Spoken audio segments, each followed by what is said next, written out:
श्री स्वामी समर्थ। स्वागत आहे तुमचं माझ्या यूट्यूब चॅनलमध्ये। आजचा दिवस तुम्हाला खूप छान सुख समाधानाचा जाओ ही स्वामींच्या चरणी प्रार्थना करते आणि आज या नवीन व्हिडिओला सुरुवात करते। तर आजचा आपला व्हिडिओ असा आहे की 11 डिसेंबरला आलेली आहे मोक्षदा एकादशी। तर त्या दिवशी आपल्याला काही चुका करायच्या नाही किंवा कोणत्या गोष्टी आपल्याला पाळायच्या आहे किंवा कोणत्या भाज्या आपल्याला या दिवशी चुकूनही खायच्या नाही याविषयीची माहिती आजच्या व्हिडिओमध्ये शेअर करणार आहे। तर बघा, आता पवित्र आणि अतिशय शुभ अशा मार्गशीर्ष महिन्याला सुरुवात झालेली आहे आणि या मार्गशीर्ष महिन्यातील ही पहिलीच एकादशी म्हणजे मोक्षदा एकादशी।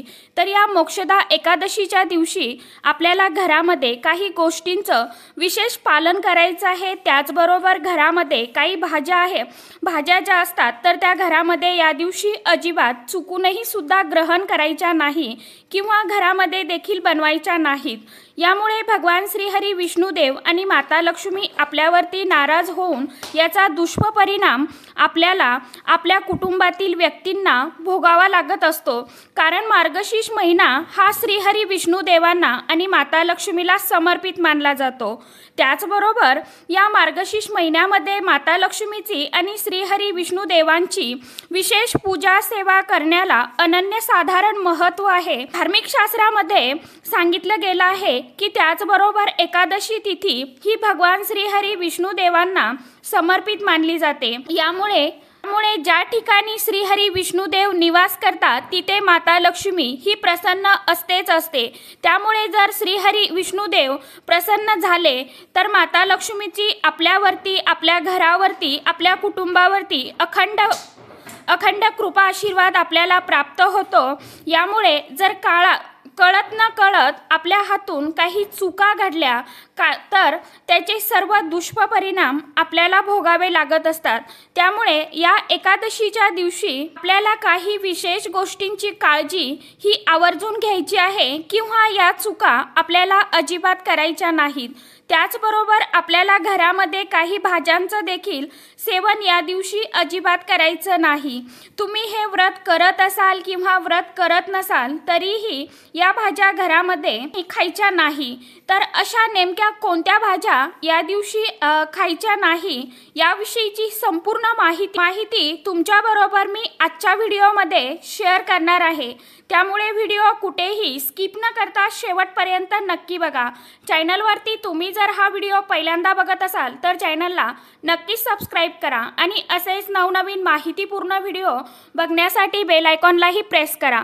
त्यामुळे मी जेव्हा कधी नवीन व्हिडिओ अपलोड करेल तर सर्वात अगोदर त्याचं नोटिफिकेशन तुम्हाला येईल आणि तुमचा एकही व्हिडिओ मिस होणार नाही। तर सर्वात प्रथम एकादशीच्या दिवशी तुळशी मातेला आपल्याला हात लावायचा नाही, स्पर्श करायचा नाही किंवा तुळशीची पानं, मंजिरी अजिबात आपल्याला तोडायची नाही। कारण तुळस ही हरिप्रिय आहे आणि तुळशी माता या दिवशी आपल्या श्रीहरीसाठी निर्जळी व्रत करत असते। त्यामुळे आपण जेव्हा तुळशीला पाणी अर्पण करतो किंवा स्पर्श करतो, तुळशीची पानं, मंजिरी तोडतो तर तुळशी मातेचं व्रत मोडल्या जातं आणि यामुळे आपल्याला अशुभ फलप्राप्ती मिळते। आणि आपण म्हणत असतो की मी एवढी पूजा करते, सेवा करून माझं का चांगलं होत नाही। तर अशा छोट्या मोठ्या चुका आपल्या हातून घडत असतात, म्हणून सेवेचं जे काही पुण्यफळ आहे तर ते आपल्याला मिळत नसतं। त्यामुळे भगवान विष्णुदेवांना तुळस अर्पण करण्यासाठी तसेच नैवेद्यासाठी तुळशीपत्र आपल्याला अगोदरच्याच दिवशी घरामध्ये तोडून ठेवायचे आहे। कारण तुळस कितीही दिवस ही शिळी होत नाही। तर श्रीहरी देव तुळशीपत्राशिवाय नैवेद्य ग्रहण करत नाही। त्याचबरोबर स्त्रियांनी कधीही तुळशीपत्र अजिबात तोडायची नाही। त्यामुळे चुकूनही एकादशीला आणि रविवारी तुळशीपत्र तोडू नका। त्याचबरोबर आपल्या हिंदू धर्मामध्ये काळा रंग अशुभ मानला जातो। त्यामुळे या दिवशी काळ्या किंवा निळ्या रंगाचे वस्त्र आपल्याला परिधान करायचे नाही आहे। तसेच पूजा करताना पुरुषांनी कधीही कमरेला चांबड्याचा बेल्ट वापरून पूजा करू नका, म्हणजे घालून आता आपल्याला पूजा करायची नाही, कोणता अभिषेक करायचा नाही किंवा कोणतीच पूजा देखील करायची नाही। त्याचबरोबर या दिवशी कुणाची निंदा नालस्ती करू नका, या दिवशी कुणाचा अपमान करू नका, तसेच कुणाची चाढी चुगली करू नका किंवा आपणही स्वतः कुणाचं ऐकून घेऊ नका। म्हणजे कोणी जर आपल्याला आपण म्हणत असतो ना गारानं सांगत आहे तर ते देखील आपल्याला ऐकायचं नाही, त्याचेही दोष आपल्याला लागत असतात असं शिव महापुराणात देखील सांगितलं गेलं आहे। तसेच घरामध्ये देखील वातावरण शांत ठेवावं, मुलांना वाईट साईड अपशब्द बोलू नका, त्यांच्यावरतीही रागवू नका, चिडचिड करू नका। त्याचबरोबर तुळशी मातेची कुंडी आता तुमचं वृंदावन असेल किंवा कुंडीमध्ये असेल तर तुम्हाला अगोदरच्याच दिवशी तुळशी जवळची आपल्याला साफसफाई करून घ्यायची आहे। कुंडीतील जी काही काड्या वगैरे कचरा पडलेला असेल तो आपल्याला अगोदरच्या दिवशी स्वच्छ करून घ्यायचा आहे। दरवाजासमोर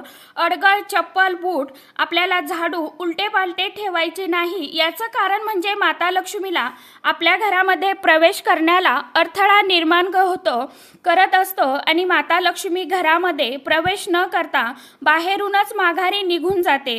तसेच एकादशी व्रताच्या दिवशी चुकूनही कोणत्याही देवाला नारळ फोडू नका। तसेच या दिवशी घरामध्ये दिवसा झोपू नका। तुम्ही व्रत करत असाल किंवा करत नसाल तरी देखील बिमार व्यक्ती असेल किंवा म्हातारी व्यक्ती असेल तर ते झोपले तरी ठीक आहे, काही हरकत नाही, परंतु आपण जर धडधाकट असताना आपण जर झोपलो तर याचा देखील आपल्याला दोष लागतो।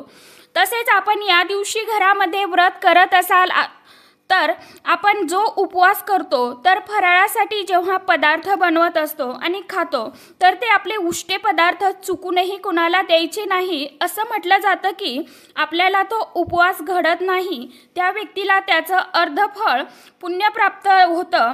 आता एकादशीच्या दिवशी कोणत्या भाज्या खाल्ल्या जात नाही तर या दिवशी वांगी, वरण भात, मांसाहार करायचा नाही, जसं की अंडी, मटण, मासे हे पूर्णपणे या दिवशी आपल्याला स्किप करायचे आहे, वर्ज्य करायचे आहे। त्याचबरोबर या दिवशी कांदा लसूण देखील आपल्याला खायचा नाही, कारण कांदा लसूण हे तामसिक आहार मानला जातो। कारण असे तामसिक पदार्थांचं आपण सेवन केल्याने आपला राग हा जास्त प्रमाणात वाढतो, त्यामुळे आपल्याला या दिवशी हा तामसिक आहार घ्यायचा नाही। या दिवशी होईल तेवढी शांतता आपल्याला ठेवायची आहे आणि आनंदी प्रसन्न राहायचं आहे। जास्तीत जास्त सकारात्मक गोष्टींचा विचार करायचा आहे, सकारात्मक बोलायचं आहे। तसेच एकादशीच्या दिवशी चुकूनही घेवड्यांची भाजी आपल्याला सेवन करायची नाही। त्याचबरोबर बार्ली जी आहे तर ती देखील आपण खायची नाही, कारण या दिवशी आपण जर या पदार्थांचं भाज्यांचं सेवन केलं तर या दिवशी केलं तर आपली मुलं म्हणजेच आपली संतती याचा दुष्परिणाम हा आपल्या मुलांना भोगावा लागत असतो। तर या होत्या त्या भाज्या, तर भाज्या चुकूनही एकादशीला घरामध्ये बनवू नका किंवा खाऊ नका। तर आजच्या व्हिडिओमध्ये इतकीच माहिती होती, कशी वाटली नक्की सांगा। व्हिडिओ आवडला तर चॅनलला लाईक, शेअर, सबस्क्राईब जरूर करा। परत भेटूया नवीन माहितीसोबत, नवीन व्हिडिओसोबत। तोपर्यंत सर्व माझ्या यूट्यूब परिवाराला श्री स्वामी समर्थ।